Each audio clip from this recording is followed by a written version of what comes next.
10월 둘째 주 맞이했습니다.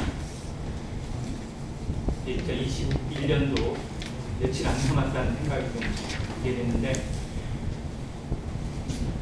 연말이 되면, 작년 연말에도 그랬는데 이 코로나가 마지막 발악을 하는 것 같은 느낌이 좀 듭니다.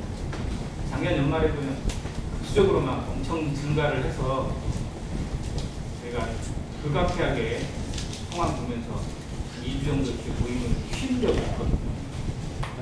작년 말이었어요. 마지막 주가 저녁에 쉬었었는데 지금 상황이 참 묘하게 흘러가고 있습니다. 기도가 필요하고 또 이 나라를, 교회를 긍휼히 여기시는 하나님의 긍휼이 참 필요한 때가 아닌가 생각이 들습니다. 성도님도 개인적으로 특별한 어려움 없기를 다시 한번 기도하고, 또 교회가 모이는 일에 시험되지 않도록 간절히 기도해 주시기를 다시 한번 부탁을 드리겠습니다. 오늘 성경 어느 구절을 따로 먼저 찾지는 않겠습니다. 근데 성경 인물 한 명을 두고 한번 묵상하면서 우리 자신과 나와 한번 생각해보는 그런 시간을 갖기로 합니다. 성경 인물 중에 존경하거나 본받고 싶은 사람을 쓰라고 하면 제일 많이 나오는 이름이 누굴까요? 예수님 빼고. 누구요? 또? 아니에요. 좋은 이름들 다 나옵니다.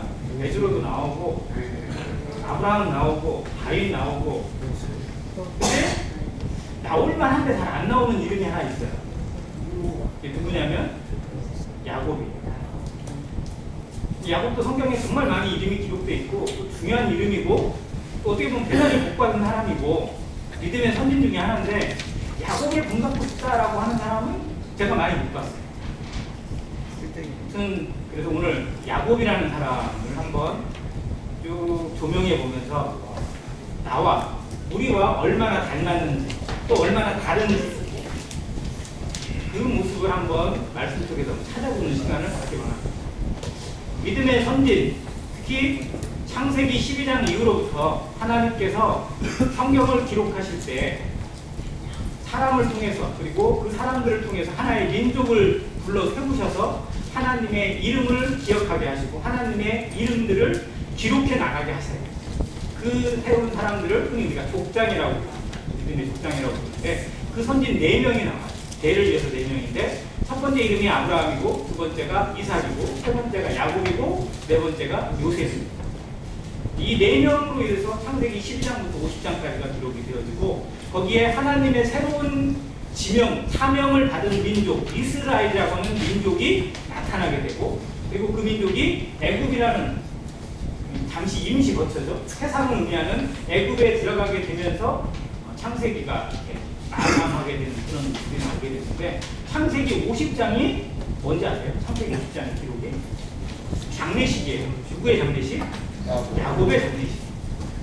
근데 세상에 있는 사람 가운데 그 누구보다도 화려하고 정말 인간으로서 누릴 수 없는 놀라운 영광의 장례식을 받은 사람이 야곱이에요.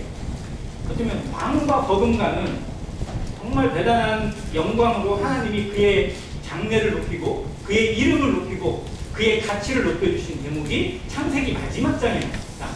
그래서 야곱이라는 사람이 하나님 앞에 얼마나 특별한 인생이었는지, 얼마나 놀라운 은혜를 받았는지, 그럼에도 불구하고 그의 생애에 계속 흠이 있고 굴곡이 있고 또 아쉬움이 남는 것이 어쩌면 우리와 너무 닮았다는 생각이 듭니다.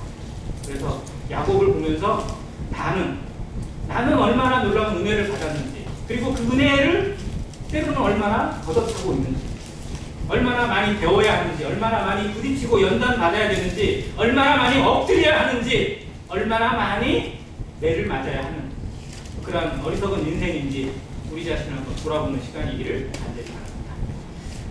야곱의 전생애가 몇 살에 야곱이 죽었을까요?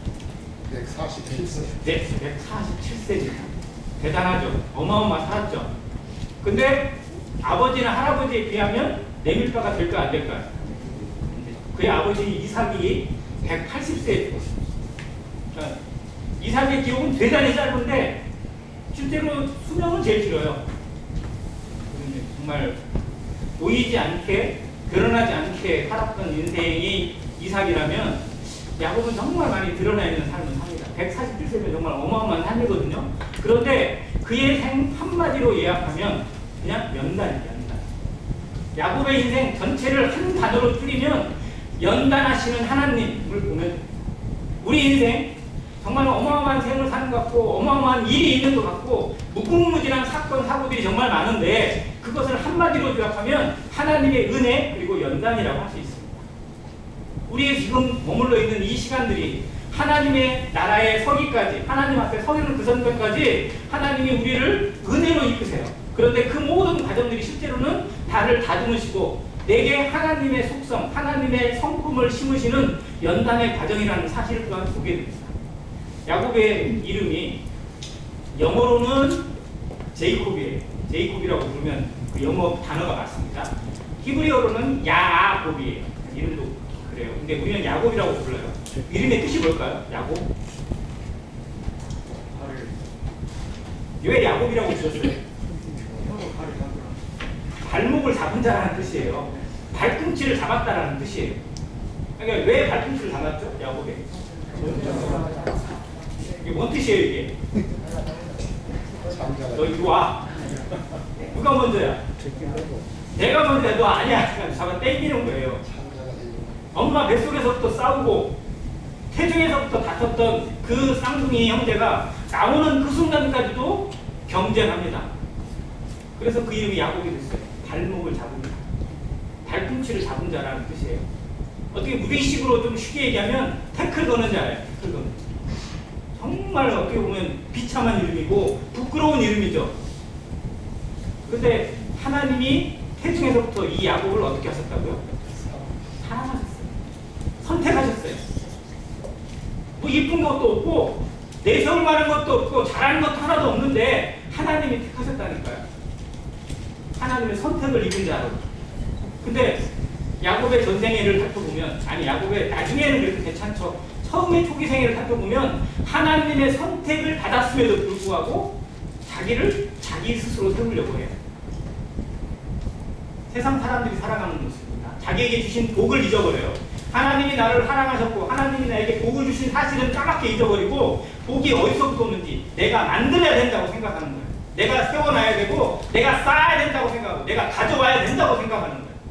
내 것으로 가져와야 될 거고 내가 어떻게든 내 이름으로 등록시켜야 내 것이라고 착각하는 이 세상의 모습을 야곱이 그대로 살아갑니다. 그래서 하나님이 세우신 것 자체를 어머니는 들었을 거예요. 어머니는 그래 자기를 이뻐했으니까 아버지는 형편이었지만 그러니까 두 쌍둥이가 태어난 것이 이 가정의 복이 아니라 진짜로는 분란이에요. 아버지는 형편, 엄마는 동생편 2대2로 갈려서 이게 뭐하는 거예요. 정말로 이삭이라는 사람이 대단한 사람이고 아름다운 인격을 가진 사람인데도 불구하고 자식 문제에 있을 만큼 넘어집니다. 이삭이 나중에 늙어서 어떻게 됐죠? 뭐가 멀어졌어요? 뭐가 희미해졌어요? 눈이 희미해졌어요. 이건 영적인 의미가 있어요. 하나님의 뜻을 제대로 순종하지 못하고 자기의 고집을 세웠던 야곱 이삭은 눈이 흐려졌어요. 우리가 하나님의 뜻에 순종하지 못하잖아요. 그러면 정말로 영안이 흐려집니다. 가려져요. 정말로 가려져요. 제대로 못 본다니까. 자, 리브가는 어떻게 됐는지 아세요? 나와 있진 않지만 리브가는 일찍 죽은 것으로 나와. 왜냐면 이 야곱이 결국은 어머니 품 떠났다가 나중에 유모에 의해서 이렇게 하는 모습을 보면서 어머니는 일찍 떠난 거예요. 왜냐면 자기 스스로 말을 했거든요. 저주는 누구에게 내리라고? 내가 받겠다. 너를 위해서는 내가 희생하겠다고 이런 말을 함부로 했어요. 그래서 리브가도 실상은 정말 아쉬운 마무리를 합니다. 하나님의 뜻을 분별하지 못한 이 가정의 모습 자체가 이 야곱의 가정에게 있었어요. 자, 근데 야곱은 자기가 받은 복을 정당화시키기 위해서, 누리기 위해서 형을 속입니다. 무엇으로? 팥죽 한 그릇으로 형을 속여먹어가지고 장자권을 팔게 해요. 그리고 누구를 그 다음에 속여요? 아버지를 속이죠. 어머니가 작고 어머니가 아버지가 눈이 멀어 있으니까 제대로 확인 못할 거라는 그 약점을 이용해서 아버지의 눈을 속이고 손을 속여서 형인 것처럼 속여서 아버지의 축복을 가로챕니다. 그 일로 말미암아 그는 그 집을 떠날 수밖에 없습니다. 왜? 그 집에 살인사건 나게 생겼어요. 형이 사냥꾼이고 싸움을 잘하는데 동생 죽여버리겠다고, 아버지 장례식만 치러봐라 해가지고 동생 죽여버리겠다고 이런 말을 하고 이런 생각을 품었으니 이 집이 뭐가 되겠어? 하나님이 세우신 가정이라고 정말 누가 볼 수 있겠어요? 그런 야곱이 결국은 하나님의 연단을 통해서 이제 떠나게 됩니다. 그래서 외삼촌 집으로 가는 거예요. 어떻게 보면 정말 비참한 인생이, 하나님의 택하심을 받았지만 그걸 하나님의 복을 제대로 누리고 있지 못하고 철저하게 자기 생각에 머물러 있는 야곱이 결국은 외로운 길을 떠나게 됩니다. 자, 그게 어떻게 보면 우리 인생의 모습이 아닙니다. 하나님이 주신 복을 누리지 못하고 깨닫지 못하고 자기만의 생각으로 살아가다가 정말 외롭고 지치고 이런 모습, 그게 하나님이 주시는 또 하나의 은혜의 길입니다. 그래서 거기에서 무엇을 만나냐면 하나님을 만나요. 베델에서. 그래서 야곱의 인생에서 꼭 기억해야 될 단어 세 가지를 먼저 말씀드립니다. 첫 번째, 베델입니다. 따라해주세요. 베델. 두 번째, 브니엘입니다. 세 번째, 이스라엘입니다. 다 L로 끝납니다. 자, L이 뭐예요? L? 하나님이에요. 베델은 하나님의 집이라는 뜻이고요. 브니엘은 하나님의 얼굴이라는 뜻이고, 이스라엘은 하나님과 겨루어 이겼다라는 뜻이에요. 야곱의 모든 이름은, 야곱이라는 이름은 부끄러운 건데 야곱에게 주신 새로운 이름들, 야곱에게 경험하게 된 새로운 이름들은 다 하나님으로 들어가요.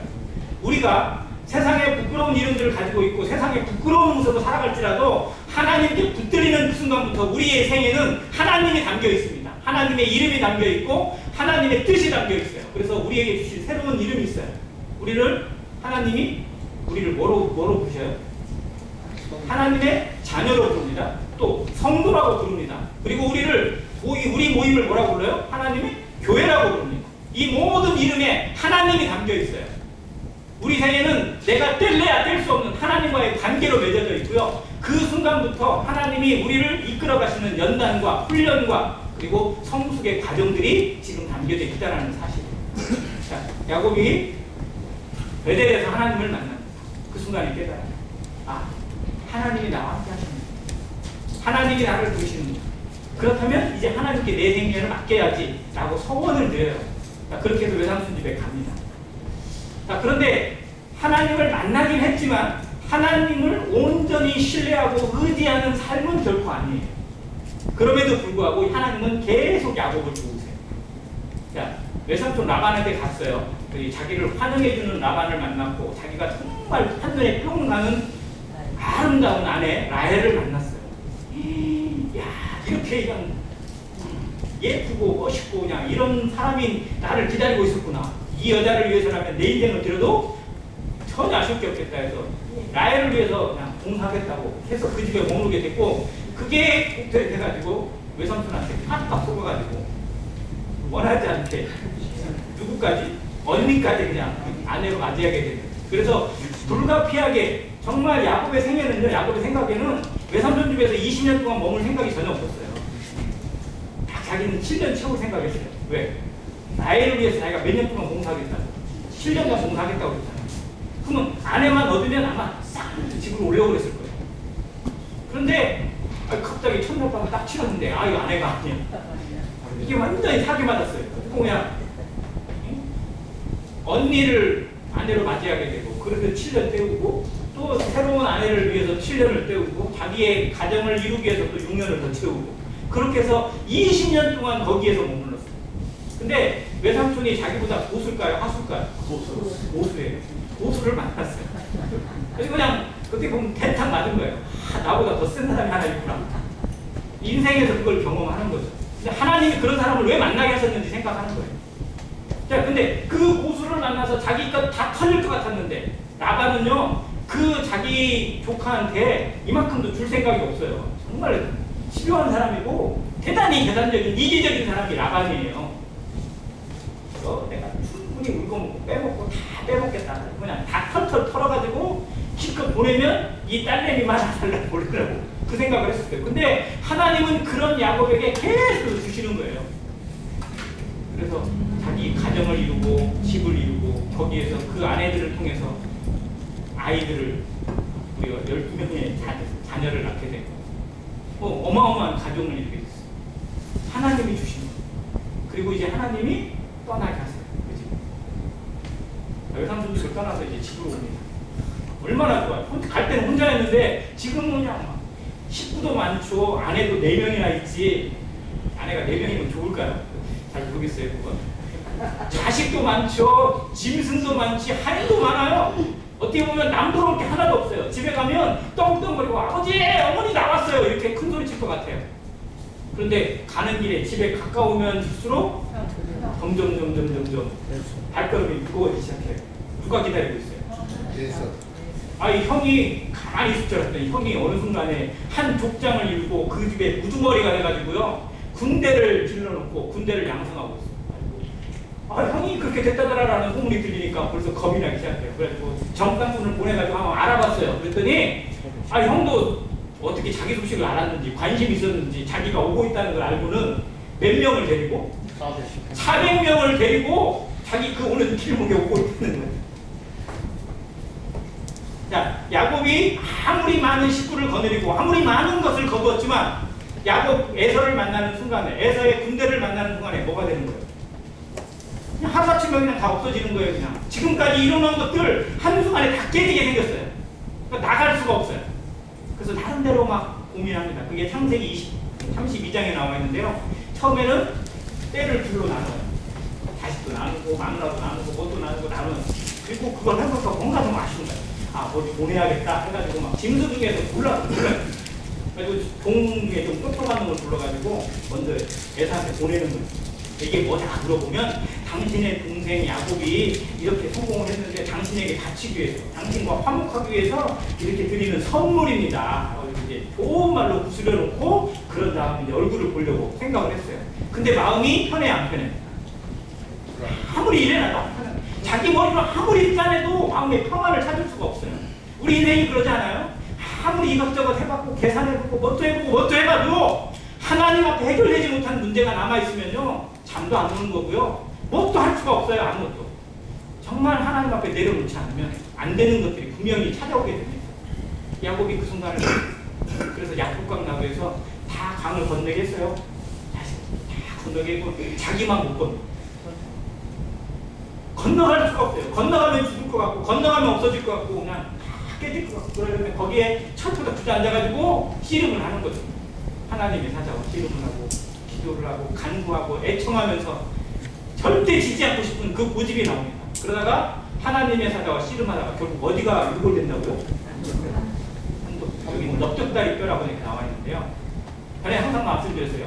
사람의 몸 중에서 아무리 매를 맞아도요, 이 머리는 매로 맞으면 어떻게 돼요? 몽둥이로 맞으면 진짜 깨져요. 여기는 그냥 깨져요. 허리도 몽둥이로 맞으면 진짜 나가요. 왜? 살이나 근육이나 이런 게 많이 보호를 못해요. 머리가 뼈로 보호되어도요, 바로 뒤에 속에 내려가 있기 때문에 깨지기가 쉬워요. 근데 이 허벅다리는요, 이게 진짜 가는 여자들은 잘 모르겠지만 대부분의 남자들은 여기가 엄청나게 두꺼운 살들로 보호를 받고 있어요. 이 뼈는요. 그래서 어지간히 때려서 이 뼈가 이골된다? 이건 말도 안 돼요. 곤장을 때려도 여기를 때리는 이유가 뼈는 안 나가게 하려고 살짝만 떨어지게 하는 거예요. 근데 하나님의 사자가 여기를 쳐버렸어요. 그랬더니 어떻게 됐다고요? 뼈가 이골이 됐어요. 이 뼈가, 한쪽뼈가. 하나님이 마음만 먹으시면 그의 인생 걷어가는 거 아무것도 아니에요. 하나님이 지금 결정하시면 우리 인생 걷어가는 거, 우리 전생의 모든 지구상의 생명 걷어가는 거 일도 아닙니다. 그런데 왜 남겨주시는지 알아야 돼요. 하나님의 뜻을 깨달으라고, 하나님 앞에 순종하며 살아가라고, 하나님 앞에 합당한 인생을 살아갈 수 있는 기회를 주셨다는 사실을 기억하셔야 됩니다. 그것이 우리 인생이에요. 하루살이 같은 인생입니다. 하나님 후 불면 날아가는 거예요. 하나님 이 세상 맘만 먹으시면 지금 이 순간도 심판하실 수 있어요. 하나님이 왜 남겨주시는지 그 의미를 깨닫지 못하기 때문에 기고만장해서 교만해서 살아가는 것입니다. 성도들은 이것을 깨닫고 정말 겸손하게 내 하루를 귀하게 여기고 내게 주신 이 기회를 귀하게 여기고 살아가는 안행교의 성도가 되시길 바랍니다. 야곱이 거기에서 이 뼈가 이골되고 나서 깨달았어요. 내가 아무것도 아니라. 그리고 하나님 앞에 나를 축복하지 않고 내게 복 주시 않으면 내가 여기서 나갈 수가 없다. 멈출 수가 없습니다. 나를 복 주시라고. 그때 주신 이름이 뭐라고요? 이스라엘. 정말 놀라운 일. 지금까지 야곱이었어요. 근데 하나님이 새로운 이제 너는 다시를 야곱이라 부르지 않고 이스라엘이라. 자, 우리에게 새로운 이름을 주셨습니다. 성도라는 이름을 주셨습니다. 하나님의 자녀라는 이름을 주셨습니다. 자, 이스라엘이라는 이름이 큰가요? 하나님의 자녀라는 이름이 큰가요? 비교해 보세요. 뭐가 더 크세요? 성도라는 이름이 크세요? 이스라엘이라는 이름이 클까요? 성도라는 이름이 저는 훨씬 더 큽니다. 하나님의 자녀라는 이름과 비교할 수 있는 이름이 없어요. 자, 그러면 야곱이 받은 이름, 야곱이 받은 복과 우리가 받은 복을 비교할 수 없어요. 그러면 우리가 그 이름대로 살아가느냐가 중요합니다. 자, 그러면 물어볼게요. 야곱이 이스라엘 이름을 받았습니다. 그러면 그 이후로부터 그는 이스라엘처럼 살았을까요? 아니에요. 순간만 넘기면 끝이에요. 그게 여전히 야곱이었어요. 자, 그곳에서 하나님의 얼굴을 봤습니다. 그전에는 하나님의 집에서 하나님의 음성을 들었다면 여기서는 하나님을 진짜 대면에서 본 거예요. 그래서 이름을 그니엘이라고 지었습니다. 하나님의 얼굴을 보았다. 하나님의 얼굴을 봤는데 내가 안 죽었다. 하나님의 얼굴을 보고 하나님의 평안을 맛보고 내 얼굴에 하나님의 빛을 받았다. 그래서 다리는 저는데 얼굴에 평안이 있어요. 형을 만났는데 평안가에 그냥 나가는 거예요. 형과 화해를 하고 입 맞추고 모든 것을 풀었어요. 가장 큰 문제가 풀린 것 같아요. 인생의 가장 큰 어려움이 풀린 것 같아요. 이것만 넣으면 내 인생 진짜 탄탄 대로가 풀릴 것 같은 그 문제가 바로 에서의 문제였는데 풀렸어요. 하나님의 은혜로 아무 일 없이. 오히려 에서가 나온 이유가 뭐였냐면, 아, 야곱이 이렇게 성공했더라. 내가 내 동생 축복해줘야지, 환영해줘야지 라고 군대를 이끌고 온 거였어요. 알고 보니까 실제로는 죽이려고 왔는지도 모르죠. 하나님이 그의 마음을 다 붙였습니다. 근데 아무튼 그에게 아무 문제도 안 일어나요. 개미새끼 한 마리도 안 죽었어요. 딱 풀리고 나니까 됐네. 제일 고비를 넘기고 나니까 마음이 툭 풀렸어요. 그러니까 원래 그가 어디로 가기로 했죠? 처음에 하나님 앞에 서원하기를, 하나님이 나로 평안히 돌아오시게 하면 내가 이곳에 다시 와서 하나님을 예배하고 자기의 무엇을 드리겠다고? 11조를 드리겠다고 서원을 했거든요. 근데 거기 가요, 안 가요? 안 가요. 그냥 그 옆에 있는 족장집에 거기 그냥 이방인 땅에 머물러가지고 거기다가 우리까지 있고 동물에 그 칠 수 있는 양떼 주고 자기 집 세우고 거기서 그냥 살아버리는 거예요. 창세기 33장 34장에 나옵니다. 안 가요. 자기가 서원한 걸 잊어버리는 거예요. 하나님 앞에 어떻게 살기로 약속했는지, 하나님 앞에 어떻게 살아야 되는 것인지 잃어버리고 이 땅이 좋은 거예요. 문제가 없으니까. 성도들도 가끔 그러지 않나요? 정말 문제 앞에는 막 하나님 앞에 눈물 콧물 다 흘리면서 그렇게 애걸복걸하고 이 문제만 풀어주시면 하나님께 내 인생을 드릴 것처럼 그렇게 해놓고 막상 문제 딱 풀리고 잘 풀리고 나면 방심해버리는 것. 우리 인생에 가끔 나타나는 허점이 아닌가 돌아보시기 바랍니다. 야곱이 딱 그 짝이에요. 그리고 하나님이 그의 가정에 시험을 주십니다. 길 나갔다가 모르고 돌아다니잖아요. 강간당하고요. 추장 아들한테. 그 일로 말미암아 그 복수를 위해서 두 오빠가 가가지고 그냥 그 집을 그냥 쑥대밭을 만들어버렸어요. 그냥. 그리고 전쟁을 벌일 수밖에 없는, 가나안 족속하고 전쟁하게 되는 상황이 딱 만들어져요. 자, 형은 그나마 피가 섞인 형제간이잖아요. 형이 그래도 좀 생각하고, 그래도 동생인데 이렇게 죽일 마음이 조금이라도 좀 적어질 수도 있지만 가나안 족속은 아무 상관이 없어요. 심지어 그들이 아주 잔인하게 그 동족을, 그 마을을 다 쑥대밭을 만들어버렸다니까. 복수하기 위해서 모인 이 가나안 족속을 벗어날 수 있는 길이 없어요. 더 큰 어려움이 금방 찾아오는 거예요. 분명히 기억하시기 바랍니다. 이 문제만 넘기면 끝이 아니에요. 이 문제 뒤에, 이 산 뒤에 더 큰 산이 있을 수 있음을 늘 기억하는 것이 신앙입니다. 하나님이 왜 그걸 주셨는지 알아야 돼요. 내가 하나님 앞에 지금 연단 받고 지금 훈련 받은 것이 다가 아니라는 사실을 기억하시길 바랍니다. 우리는 하나님의 마음으로, 하나님의 성품으로 다듬어지기까지 끝없는 싸움을 해야 되는 그런 존재라는 사실을 기억하셔야 됩니다. 야곱이 이제 철저히 죽을 수밖에 없어요. 그때 하나님이 주신 말씀이 창세기 35장 1절입니다. 이 말씀 좀 읽을게요. 창세기 35장 1절. 하나님이 야곱에게 이르시되 일어나 베델로 올라가서 거기 거주하며 내가 내 형 에서의 낯을 피하여 도망하던 때에 내게 나타났던 하나님께 거기서 제단을 쌓으라. 네가 무엇을 잊고 살았는지 깨닫게 해주시는 거예요. 위기가 되니까, 정말 어려움이 되니까 그때서야 하나님 찾고 하나님의 뜻을 구하고 하나님께 엎드립니다. 우리의 생에도 정말 이런 일이 너무 반복이 되는 경우가 많아. 베델로 올라가라고 합니다. 그가 머물고 있던 세겜 땅에서 베델까지는요, 기껏해서 35km예요. 바로 옆에예요. 맘만 먹으면 하루 만에 가요. 이스라엘에서 하루길이 30km예요. 하루면 갈 수 있는 길을 안 가고 버티고 버티다가 거기서 10년을 머물렀어요. 그리고 그 집이 그렇게 난리가 났어요. 우리 생이 그래요. 정말 지금 조금만 가면 되는데, 조금만 더 순종하면 되는데, 그걸 못하고 10년 세월을 허송세월 보낼 수도 있다니까요. 우리 신앙이 그런 경우가 정말 많습니다. 우리 한번 돌아보세요. 우리 인생을 정말 하나님 앞에 좀 한 발짝 나가지 못하고, 한 걸음 더 순종하지 못하고, 엎드리지 못하고, 내가 고집하다가 정말로 고난을 당했던 그런 시간들이 얼마나 많은지.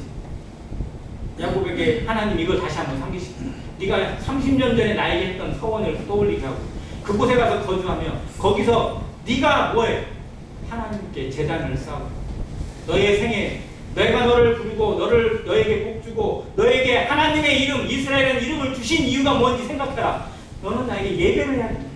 너는 나에게 경배를 드려야 된다. 너는 내 앞에 살아야 된다라는 겁니다.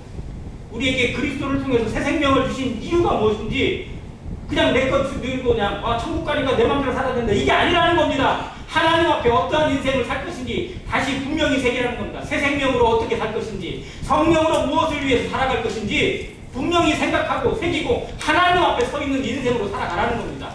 제단 앞에 살아가시기 바랍니다.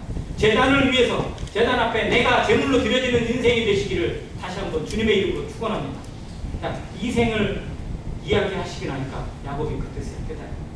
그리고 자기 인생, 자기 주변 돌아오니까 엉망진창. 벌써 그냥 하나님의 이름을 잊어버리고 장신구들 다 하고 세상 것들 다 채워놓고 그걸로 가득 차 있더라는 거예요. 자기 가족들부터. 그래서 그거 다 버리게 합니다. 그래서 나무 밑에 다 묻어버리고 가자. 베델로 가자. 하나님이 우리를 부르신다. 나를 부르신다. 이제 내 인생은 하나님 앞에 사야 된다. 라고 나아가요. 근데 문제는 이방인들이 지금 포위하고 있잖아요. 자기 집을. 근데 하나님께 순종하니까 여기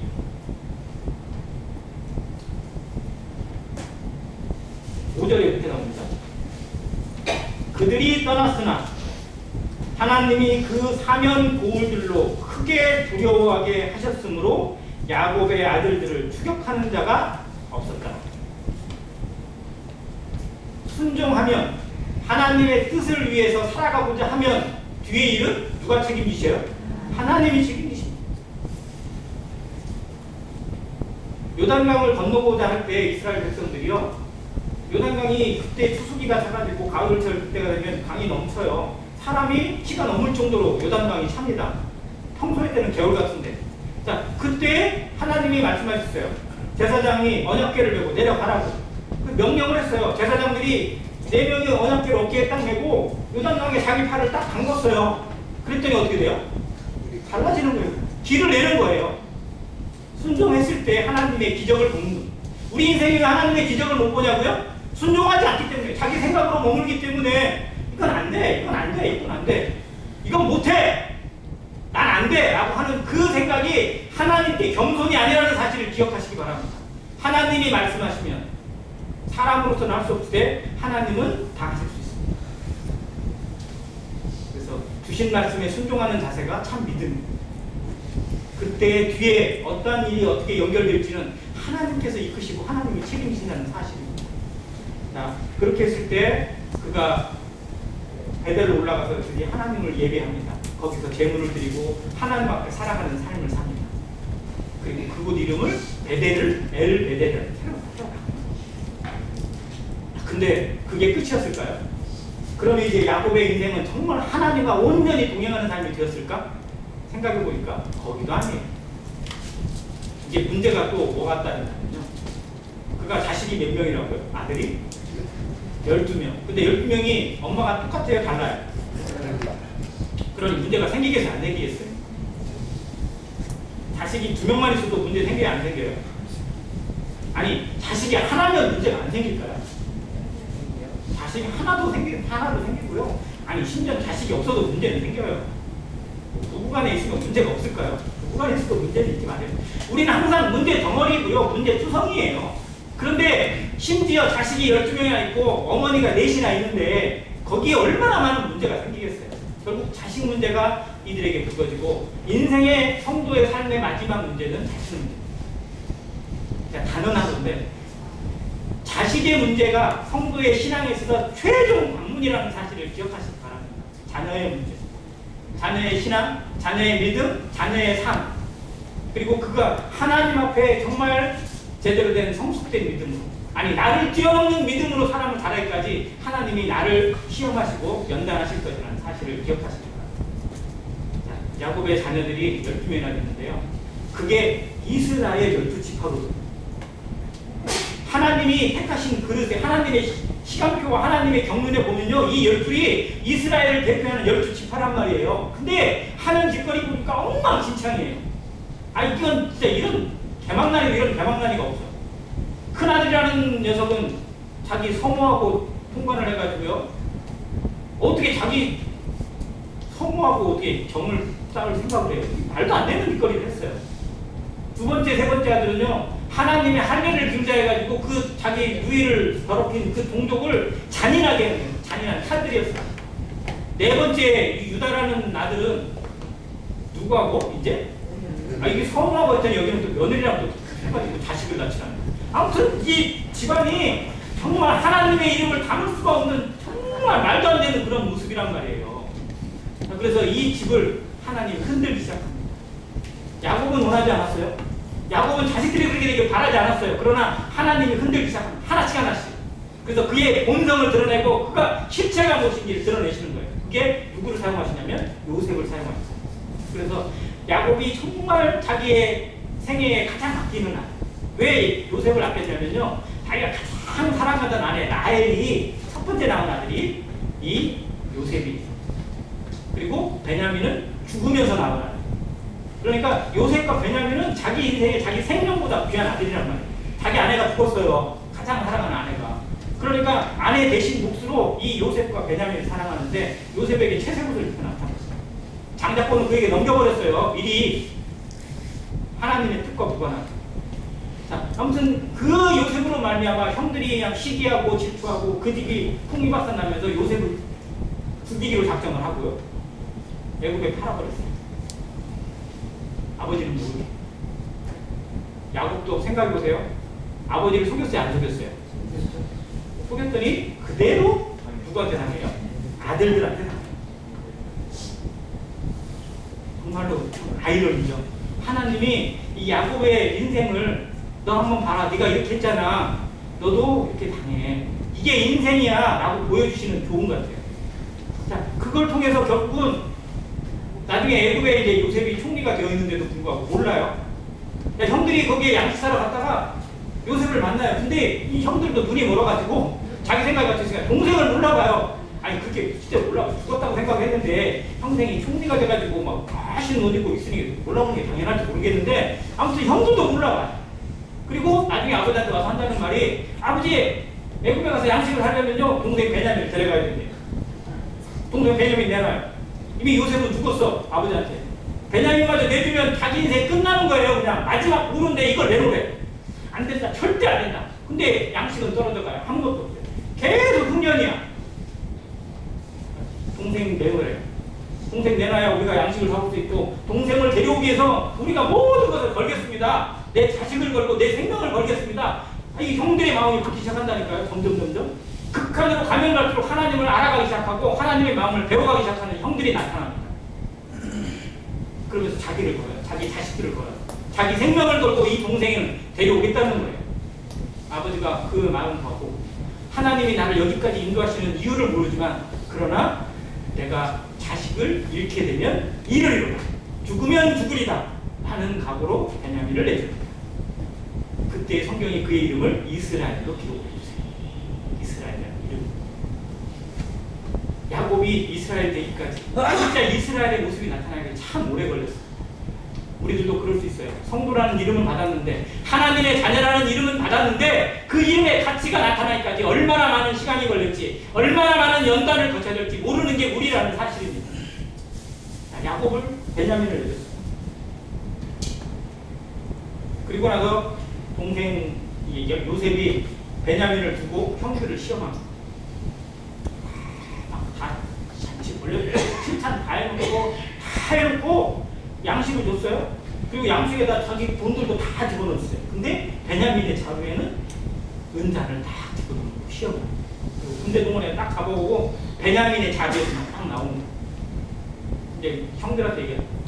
여기 다 가도 돼. 너희들은 이제 아무 죄 없으니까 가도 되고 요놈만 내 거 훔쳐간 요놈만 여기에 딱 넣어. 내가 얘 동원 삼겠어. 너희들 가. 예전에 형 같으면 갔을까 안 갔을까요?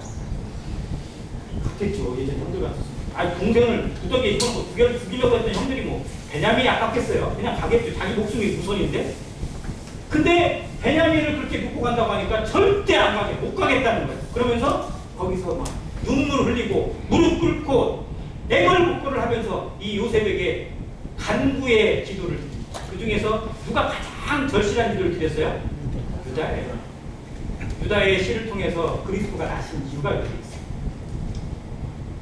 유다가 자기 생명을 걸고 정말로 아버지의 마음을 대신해서 눈물로 하소연을 합니다. 그 마음이 요셉을 울게 만들어 통곡하게 만들고요. 그 땅의 모든 사람들이 눈물을 흘리게 만들고 있습니다. 이 유다가 품은 마음이 그리스도의 마음. 나로 이 생명을 대신하겠다. 내가 대신 죽겠다고. 내가 대신 나를 드리겠다고. 이 희생의 마음을 드렸을 때 이 요셉의 마음이 풀리게 되고 형들에게 자기를 들어요. 그리고 12명이 거기서 서로 얼싸안고 입을 맞추고 이게 하나님이 그리신 그림입니다. 12이 정말 뿔뿔이 흩어지고 지 맘대로 살고 엉터리였는데 하나가 되는 거예요. 하나. 진짜 하나가 되게 하시는 거예요. 그 자리를 하나님이 이 애굽 땅에서 만드셨어요. 그리고 나서 야곱이 이 소식을 들어요. 베냐민만 산 게 아니고 누구도 살아있다고? 요셉도 살아있다고? 내가 빨리 가서 요셉을 봐야지. 그리고 애굽으로 이주를 해요. 자, 그때가 야곱의 나이 130세입니다. 이미 죽음을 앞두고 있는 나이예요. 자, 야곱의 나이 130세 됐을 때 그 모든 것을 다 확인하고 나서야 이제 자기 인생을 여기까지 이끄시는 하나님을 드디어 깨닫게 됩니다. 그러면서 그의 인생이요, 지금까지는 복 받으려고, 복을 쟁취하려고, 복을 끌어당기려고 살았던 그의 인생이 이제부터는 어떻게 돼요? 복을 나눠주는, 축복하는 인생입니다. 제일 먼저 바로를 만났어요. 바로를 축복해요. 지가 뭔데? 하나님 앞에 서 있는 사람으로서 바로를 축복합니다. 그런 다음 요셉의 두 아들을 축복해요. 나머지 12아들 다 모아놓고 그들을 축복해요. 그게 창세기 마지막 부분에 나와 있는 야곱의 축복입니다. 우리가 복음성가로 많이 부르는 야곱의 축복. 정말로 야곱이 가치 있는 삶을 살아가는 모습이 됐어요. 자기 거 얻기 위해서 조금이라도 더 얻어내려고, 조금이라도 더 붙잡으려고, 조금이라도 더 내 거 만들려고 살았던, 아둥바둥해서 살았던 인생이 아니라 이제 베푸는 삶이, 나눠주는 삶이, 하나님의 마음으로 베푸는, 축복하는 인생이 되었습니다. 이것이 하나님이 기도하시는 거고 하나님이 우리를 통해서 배우게 하시는 거예요. 히브리서 11장의 믿음의 선진들에 대한 모습 속에 야곱을 어떻게 그리신지 아세요? 베갯마리에 의지해서 축복하던 자로 하나님이 그려주고 있어요. 우리 인생이 복을 받기 위해서, 뭔가 얻기 위해서가 아니라 축복하는 인생이 되기를, 축복하는 성도가 되기를, 축복하는 교회가 되기를 간절히 바랍니다. 이것이 하나님을 배워가는 마음입니다. 하나님을 안다면, 하나님을 배워가고 있고 하나님의 연단을 배워가는 하루하루라면 우리 인생이 뭔가 얻기 위해서, 뭔가 더 누리기 위해서, 뭔가 더 가지기 위해서가 아니라 정말 하나님의 이름을 남겨주고 하나님의 것을 누군가에게 전달할 것인지 고민하는 성도, 그러한 교회가 되기를. 그래서 이 연말에 우리의 마음이 우리로 말미암아, 나로 말미암아 따뜻함이 이웃에게 전파되어지고 성도들에게 전파되어지고 모든 세상에 전파될 수 있는 그런 날이 되기를 간절히 바랍니다. 이상입니다.